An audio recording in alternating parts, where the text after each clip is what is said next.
김장철만 되면 우리 시댁은 전쟁이 따로 없었습니다. 저는 사형제 중 둘째 며느리예요. 결혼한 지 벌써 25년이 되었는데요. 욕심 많고 개념 없는 형님과 연을 끊었는데 형님은 여전히 우리를 호구로 생각하고 있는 것 같아 완전히 차단해 버렸네요. 지금부터 그 이야기를 들려드릴게요. 시어머님이 살아계셨을 때는 집안이 거의 잔치 분위기였어요. 늘 인자하고 손이 큰 시어머니는 직접 소작한 농산물로 맛있는 반찬을 만들어 하나라도 더 챙겨주기에 바쁜 분이셨어요. 사형제 중에서 첫째 아들인 아주버님이 시댁 근처 시내에서 살았는데요. 맞벌이하는 형님이 시어머니 찬스를 톡톡히 썼어요. 아이가 셋인 형님이 안쓰러운 어머님은 반찬을 만들어 놓고 형님을 기다렸는데요. 형님은 반찬 가지러 갈 시간이 없다며 직접 갖다 달라고 요구했다고 합니다. 시아버지는 트럭을, 시어머니는 경차를 운전하셨는데요. 특히 어머님은 베테랑 운전자셨어요. 시어머니는 바쁜 일정 중에서도 형님 가족을 위해 반찬을 만드셨고 현관 앞에 살짝 놓고 되돌아오셨어요. 이번에 안 사실이지만 그렇게 10년간 반찬을 갖다 주셨다고 하더라고요. 더 답답했던 건 시어머님이 형님을 생각해서 정성껏 반찬을 해다 주시는 날이면 형님은 말도 없이 그걸 다 드시면서도 돌아서서는 저희에게 짜증 섞인 말투로 이렇게 많이 줘서 어떡하라는 거야. 냉장고 꽉 찼어라고 투덜댔던 겁니다. 어머님은 김치며 나물, 전까지 작은 통에 정성껏 담아 가방 2개씩 들고 형님 댁까지 가셨는데요. 그런 정성에 감사 인사 한마디 없는 건 기본이고 왜 자꾸 이런 걸 해오시냐며 오히려 귀찮아 하셨습니다. 반찬통을 늦게 돌려드리는 건 예사였고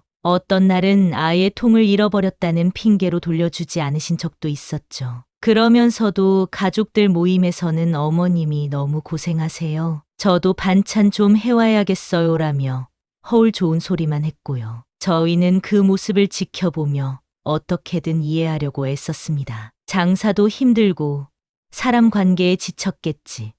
혹시 우울하신 건 아닐까 싶어 일부러 형님 편을 들어주기도 했습니다. 하지만 그런 노력은 매번 헛수고가 되곤 했습니다. 형님은 한 번도 마음을 열지 않으셨고 저희에게는 자기가 형님이라는 이유로 대접을 받고만 싶어 했어요. 그 거리감은 시간이 갈수록 넓어졌고 어느 순간엔 형님을 마주보는 것조차 버겁게 느껴졌습니다. 형님은 자영업을 하십니다. 처음에는 동네에서 작은 카페를 차려 꽤나 번듯하게 운영하셨습니다. 감각적인 인테리어에 감성적인 소품들이 가득했고 메뉴도 정갈하고 트렌디해서 근처 주부들 사이에서 입소문을 탔죠. 브런치 맛집으로 불리며 SNS에 소개되기도 했고 조카들 생일 때는 그 카페에서 파티도 열었죠. 그 시절엔 솔직히 형님이 멋있어 보이기도 했습니다. 저런 분이 큰형님이라면 나도 잘해야겠다는 마음도 들었고요. 하지만 욕심이 문제였을까요?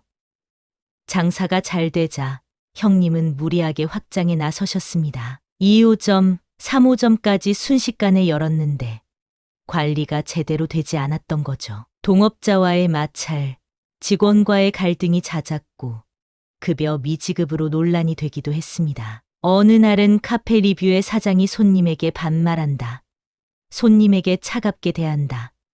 눈도 마주치지 않는다. 음식은 맛있는데 불쾌해서 다시는 오기 싫다는 글이 올라와 있더라고요. 그걸 보고도 설마 그렇게 운영할까 싶었습니다. 그런데 시간이 지나며 고객 말이 맞다는 걸 알게 됐습니다. 형님의 세련되고 자신감 넘치던 말투가 점차 날카로워졌고 조카들에게 챙겨주시던 용돈도 어느 순간부터 뜸해졌습니다. 가족 모임에도 이유를 대며 빠지는 일이 잦아졌고 나중엔 아예 카페 문을 닫았다는 말이 들려왔습니다. 그럼에도 형님은 한 번도 사정이 어렵다고 인정한 적이 없습니다. 여전히 명품 가방을 들고 최신 휴대폰을 사용하며 우리 앞에서는 잘 살고 있다는 듯한 태도를 유지하셨죠. 가족 앞에서 진솔하기보다 자기의 체면을 중요하게 생각하시는 사람이었어요. 형님은 늘 대우를 받아야 직성이 풀리는 것 같았습니다. 어머님께서 누가 뭐라고 해도 큰 며느리는 체면을 세워줘야 하니 아무리 부당해도 형님 말을 따르라며 감싸주셨던 것도 아마 형님에게는 당연한 권리처럼 여겨졌던 것 같아요. 사실 인품도 안 좋은 데다가 어머님이 그렇게 비위를 맞춰 준이 점점 아나무인으로 나왔던 것이죠. 다른 집들도 그렇겠지만 남편 형제들은 시부모님이 농사 지으시며 고생하시는 걸 보고 갯돈을 모으기 시작했습니다. 저렇게 무리하시다가 갑자기 쓰러지시기라도 하면 목돈이 들까봐 겁도 났어요. 그래서 저도 신혼 때부터 매달 빠짐없이 갯돈을 넣었고요. 당시엔 형님이 계주를 맡아서 겉보기엔 아주 잘 해내고 계신 것처럼 보였죠. 명절이 되면 형님은 이번에 고기를 사느라 갯돈에서 제했어요 하시거나 시부모님, 생신에 마을회관에 돈을 내야 한다며 갯돈에서 일부 사용하겠다는 말들을 종종 하셨습니다. 하지만 문제는 그 모든 것이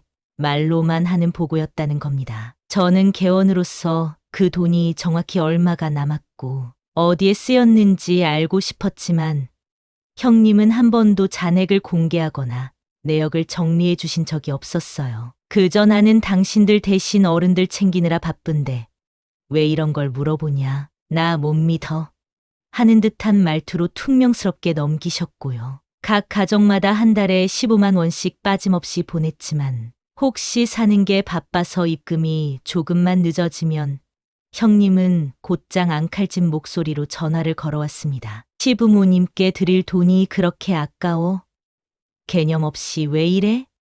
잔액 보고하고 싶지만 기분 나빠서 보고 안 할 거야. 그 말을 듣는 순간 제가 무슨 잘못이라도 저지른 것처럼 죄책감이 들곤 했습니다. 그러면서도 마음 한켠엔 늘 의문이 있었지요. 돈은 제대로 쓰이고 있는 걸까?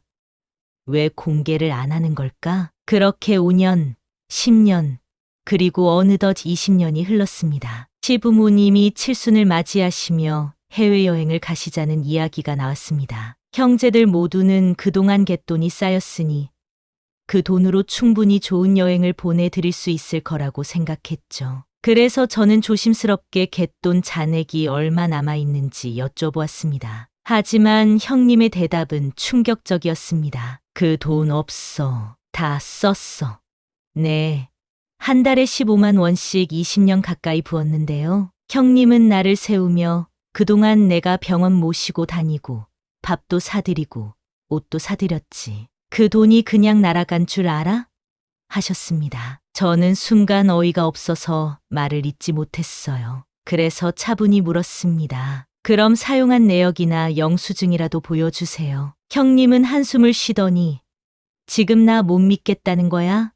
하며 소리를 지르셨고 급기야 우리 네 부부가 모여있던 단톡방을 나가버리더군요. 그 상황에서 가장 놀란 건 아주버님이었습니다. 주말 부부 생활을 오래 하셨기에 집안의 세세한 상황을 잘 모르셨지만 갯돈이 사라졌다는 이야기에 충격을 받은 듯했어요. 형님 대신 본인이 칠순 여행 경비를 전액 부담하겠다고 하셨고 결국 유럽 여행을 예약하셨습니다. 그 와중에 형님은 또 한 번 기막힌 요구를 하셨습니다. 각자 100만 원씩 어머님 용돈으로 보내. 내 계좌로 보내면 내가 조금 더 보태서 드릴게. 내가 큰 며느리니까 내 이름으로 보낼 거야. 알았지? 저는 더는 참을 수 없었습니다. 형님을 제외한 형제 부부들과 이야기를 나눈 끝에 형님에게 이렇게 말했습니다. 형님이 그동안 갯돈을 마음대로 써서 이런 사달이 났는데 무슨 염치로 또 돈 얘기를 하세요? 이제 효도는 각자 셀프로 하기로 했어요. 앞으로는 금전 관련된 얘기는 일절 꺼내지도 마세요. 그 말에 다들 조용히 고개를 끄덕였고 그날 이후로 형님은 다시 연락을 시도하지 않으셨습니다. 믿음은 한순간에 깨졌고 한번 무너진 신뢰는 쉽게 회복되지 않는다는 걸 그 사건을 통해 절실히 깨달았습니다. 그 일 이후로 형제들 사이의 분위기는 오히려 더 평온해졌습니다. 각자의 방식대로 시부모님을 챙기기 시작했습니다. 형님네를 제외한 나머지 형제들이 생신을 따로 챙겼어요. 어떤 날은 막내 부부가 과일 박스를 배송하고 또 어떤 날은 셋째 시동생이 병원에 모시고 가기도 했습니다. 저는 조용히 약봉투를 챙겨드리고 시부모님이 좋아하시는 찹쌀떡과 두유를 보내드렸습니다. 그렇게 각자 삶 속에서 자연스럽게 마음을 표현하면서 오히려 전보다 더 따뜻하고 평등한 관계가 형성되었고요. 효도란 누가 앞장서서 보여주기식으로 하는 게 아니라 믿고 함께 마음을 모으는 것이라는 걸요. 아이러니하게도 이런 것들은 형님이 가르쳐준 셈이 되었습니다. 그런데 인자하시던 시어머님께서는 안타깝게도 어느 날 갑자기 돌아가셨습니다. 아무도 예상치 못한 급작스러운 이별이었기에 가족 모두 큰 충격을 받았고요. 그 이후로 시부모님 중엔 아버님만 혼자 남으시게 되었습니다. 형제들은 각자의 형편에 맞게 아버님을 챙기려 애썼고 저도 그중 한 사람이었어요. 저는 아버님께서 식사를 거르지 않으시도록 집에서 반찬을 넉넉히 만들어 남편에게 챙겨 보내고 있었습니다. 미역국, 나물 반찬, 장조림 같은 아버님이 좋아하시는 반찬은 물론이고요. 바쁠 때는 대형마트에서 파는 사골국이나 곰탕, 육개장 등 1인용 국을 박스째로 사서 보내기도 했습니다. 그런데 이상했습니다. 매주 시댁에 들르는 남편이 어느 날 말하더라고요. 희한하지?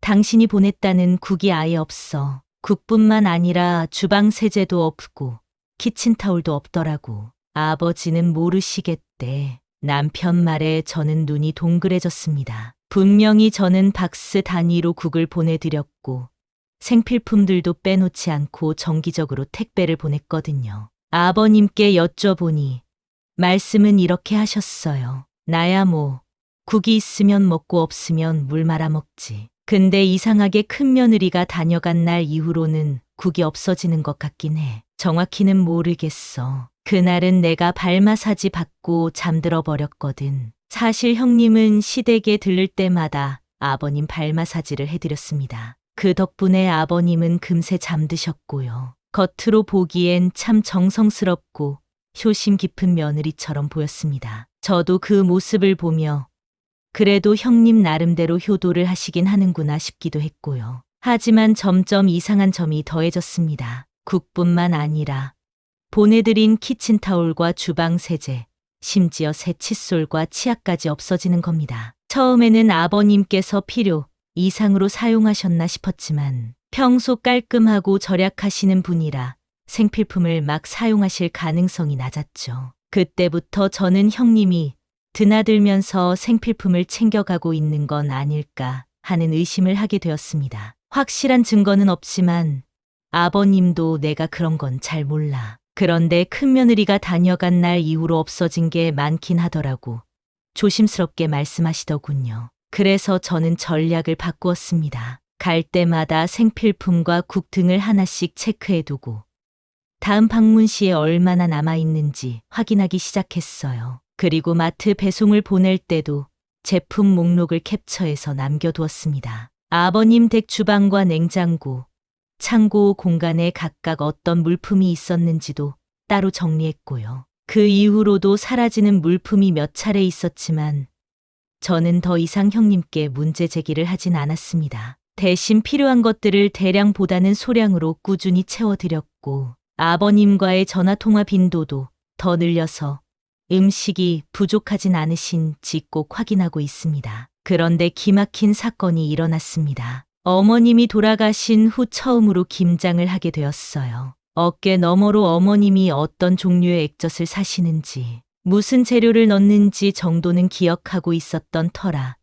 이번엔 저희끼리 힘을 합쳐보기로 했습니다. 저는 유튜브 영상과 블로그 레시피를 참고해서 김치 만드는 법도 따로 공부했어요. 어머님의 손맛은 따라갈 수 없겠지만 정성만큼은 부족하지 않도록 하자는 생각이었죠. 아버님은 미리 김장에 들어갈 배추와 무, 파, 갓 등을 직접 텃밭에서 키워 놓으셨습니다. 시동생, 동서들과도 상의의 날짜를 정하고 필요한 양념과 재료들을 사서 김장 준비를 마쳤습니다. 이번 김장엔 형님께는 일부러 연락하지 않았습니다. 그동안 쌓인 일들로 인해 더 이상 얼굴을 마주하고 싶지 않았고 사 먹든 따로 하든 신경 쓰고 싶지 않았거든요. 김장 전날 저는 남편과 함께 아침 일찍 시댁에 내려갔습니다. 마당에서 배추를 뽑고 다듬은 후 큰 통에 소금물을 풀고 절이는 작업을 시작했지요. 새벽 공기는 매서웠고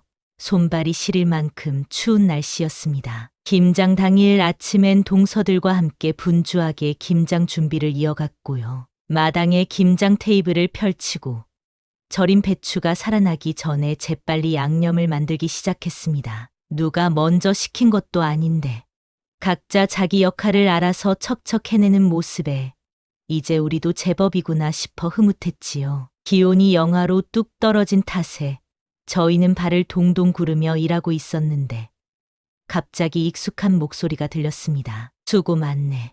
고개를 돌려보니 형님이 마당 쪽으로 들어서고 계셨습니다. 손에는 사이다 한 병과 시장에서 사온 떡 2팩이 들려 있었고요. 환한 얼굴로 아무렇지 않게 다가와선 커다란 박스를 꺼내더군요. 순간 모두가 손을 멈추고 형님을 쳐다봤지만 아무도 먼저 말을 걸지 않았습니다. 저희는 김장에 집중하느라 바쁘기도 했고 솔직히 당황스러웠거든요. 형님은 마당 한편에 떡과 음료를 내려놓으시곤 무심한 얼굴로 절인 배추 근처를 어슬렁거리기 시작했습니다. 그때 막내 동서가 제 옆구리를 툭 치더니 조용히 속삭이듯 말했습니다. 형님, 트렁크 좀 봐봐요. 배추를 가져가는 것 같아요. 저는 그 말에 심장이 철렁 내려앉았습니다. 형님은 우리가 일하느라 자기를 신경 쓰지 않는다고 생각했는지 아주 당당하게 차에 뭔가를 싣고 있더라고요. 순간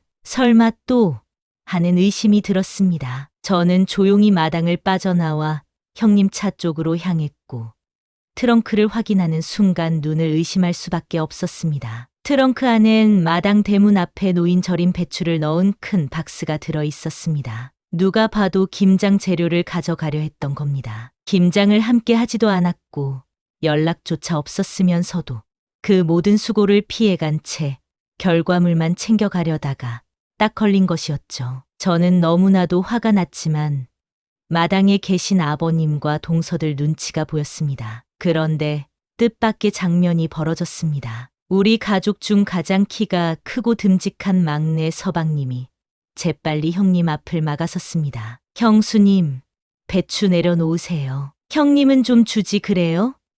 어차피 여유 있잖아요. 막내 서방님은 단호한 표정으로 형님의 손에서 배추 박스를 빼앗아 바닥에 내려놓았습니다. 모두가 놀라서 숨을 멈춘 순간이었습니다. 형님은 얼굴이 붉게 상기된 채로 말했어요. 아니, 너무하잖아? 우리 가족 아니야? 그러자 막내 서방님이 조용하지만 힘 있는 목소리로 말했습니다. 가족이면 수고는 안 하고 가져가는 게 당연한 건가요? 오늘 김장하는 건 어떻게 알고 왔어요? 설마 주말마다 온 건 아니죠? 김장 전에 재료비 냈던 거 기억 안 나요? 그렇게 김치가 먹고 싶으면 재료비 내고 가져가요. 순간 마당은 정적에 휩싸였고 형님은 말문이 막힌 듯 더 이상 아무 말도 하지 못했습니다. 결국 형님은 박스를 내려놓고 돌아섰고 그 뒷모습은 예전처럼 당당하지 않았습니다. 동서들은 하나같이 막내 서방님에게 고개를 끄덕이며 고마움을 전했고 말없이 엄지손가락을 치켜들었죠. 하지만 형님은 끝까지 억울하다는 표정을 지으며 말했습니다. 아니, 이거 내가 연구한 양념으로 새로 버무려서 아버님 갖다 드리려고 한 거야. 하지만 그 말을 믿는 사람은 아무도 없었습니다. 지금까지의 형님의 행동과 그간의 기록들이 너무도 뚜렷했기 때문입니다. 막내 동서는 차갑게 말했죠. 형님, 솔직히 지금까지 하신 일들이 있는데 그런 말 누가 믿겠어요. 연락도 안 하시고 김장 준비도 하나 안 하셨잖아요. 그때 마당 안에서 조용히 상황을 지켜보시던 아버님이 천천히 걸어 나오셨습니다. 등 뒤로 바람이 스쳐가는 듯 고요한 분위기 속에서 아버님의 목소리가 낮지만 분명하게 울렸습니다. 그동안 집에 오면 내 반찬이며 국이며 없어진 생필품들. 그거 내가 가져간 거 아니냐? 내 동서들이 보내준 세제며 키친타올까지 말이다. 말없이 슬쩍 가져가면 내가 몰랐을 줄 알았냐? 형님은 당황한 얼굴로 아버님, 그게 아니라 하고 변명하려 했지만 아버님은 손을 들며 말을 막으셨습니다. 그동안 큰 며느리라고 위신을 세워줬는데 내가 이럴 줄은 몰랐다. 그동안 가져간 국이며 생필품들에 대해서는 청구하지 않겠다. 하지만 양심이 있다면 다시 사다 놔라. 정직하게 떳떳하게 살라고. 그리고 다시는 이 집에 발도 들이지 마라. 그 말에 형님은 말문이 막힌 듯 고개를 푹 숙였고 결국 조용히 뒤돌아 나가셨습니다. 마당에 남은 모두는 말없이 서로를 바라보다 아버님의 단호한 모습에 숙연해졌습니다. 우리는 김장을 빠르게 마치고 마당에 상을 펴 삶은 수육을 썰어 방금 담근 김장김치와 함께 나눠 먹었습니다. 김장을 하느라 힘들었던 하루였지만 한결 가벼워진 마음으로 서로를 격려하며 웃음꽃을 피웠지요. 그런데 그 평화로운 분위기 속에서 둘째 동서가 조심스럽게 입을 열었습니다. 형님이 언제 또 몰래 오실지 모르잖아요. 아무래도 아버님 댁에 CCTV를 설치하는 게 좋을 것 같아요. 우리가 매일 올 수는 없으니까요. 그 말에 모두가 고개를 끄덕였습니다. 이튿날 남편이 업체를 선정했고 빠르게 CCTV 설치 작업이 진행되었습니다. 아버님 댁 거실과 부엌, 창고 앞에 각각 카메라를 설치했고 남은 가족들 모두 휴대폰에 앱을 깔아 실시간으로 확인할 수 있게 했습니다. 며칠 뒤 정말 놀라운 일이 벌어졌습니다. 형님이 차를 몰고 아버님 댁에 나타난 것입니다. 현관 카메라에 형님이 웃는 얼굴로 아버님을 반기며 들어서는 장면이 고스란히 찍혔습니다. 형님은 손에 아무것도 들고 있지 않았고 들어서자마자 아버님께 다가가 뭐라고 말을 거는 것 같았습니다. 그 모습을 본 저는 바로 전화를 걸었습니다. 아버님은 큰며느리가 왔는데 또 발 마사지를 해준다고 하길래 집에 가라고 했다고 하시더군요. 수화기 너머로 또 뭐 가져가려고 수작을 부리는 거냐? 형님은 그게 아니라요, 아버님. 김치 한 통만 좀 주시면 안 될까요? 이번엔 정말 그거 하나예요. 하는 소리가 들렸어요. 아버님은 형님에게 단호하게 말씀하셨습니다. 내가 너라면 김장을 하든 사 먹든 혼자 있는 시아버지께 간식거리라도 하나 사올 것 같다. 그런데 넌 빈손으로 와서 또 내 눈을 속이려 하는구나. 왜 아무렇지도 않게 이 집에 다시 온 거야? 평소처럼 발 좀 주물러서 나 재워놓고 또 뭘 가져가려고? 이번 김장이 맛있어서 몰래 김치 가져가려고 온 게냐? 형님은 아무 말도 못하고 고개를 숙이고 있더군요. 이제 우리 집엔 CCTV가 있어. 내가 드나드는 것, 뭘 들고 가는지 다 찍힌다. 그러니 다시는 이 집에 오지 마라. 너는 이제 아무것도 못 가져가. 그 말에 형님은 얼굴이 굳은 채 뒤돌아서더니 말없이 현관문을 나섰습니다. 그 뒷모습은 그 어떤 말보다 나는 것을 말해주고 있었습니다. 형님이 떠난 이후 아버님은 깊은 한숨을 내쉬며 도어록 비밀번호도 바꿔야겠다고 말씀하셨습니다. 그날 밤 동서들과 서방님들 모두가 CCTV 앱을 보며 안도했고 누가 몰래 다녀가도 당황할 일이 없다는 사실에 안심했습니다. 평화는 그렇게 지켜졌고 우리는 조금 더 단단해졌습니다. 하지만 그 평화도 오래 가지 않았습니다. 며칠 후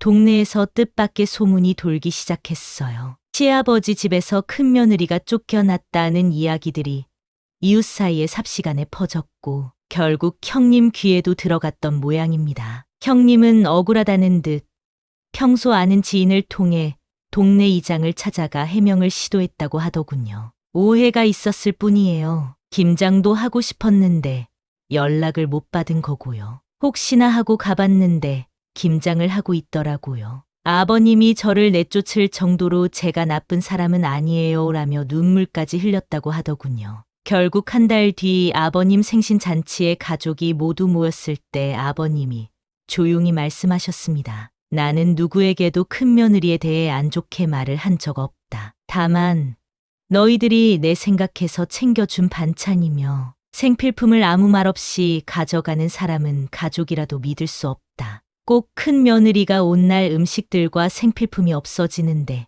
이상하지 않니?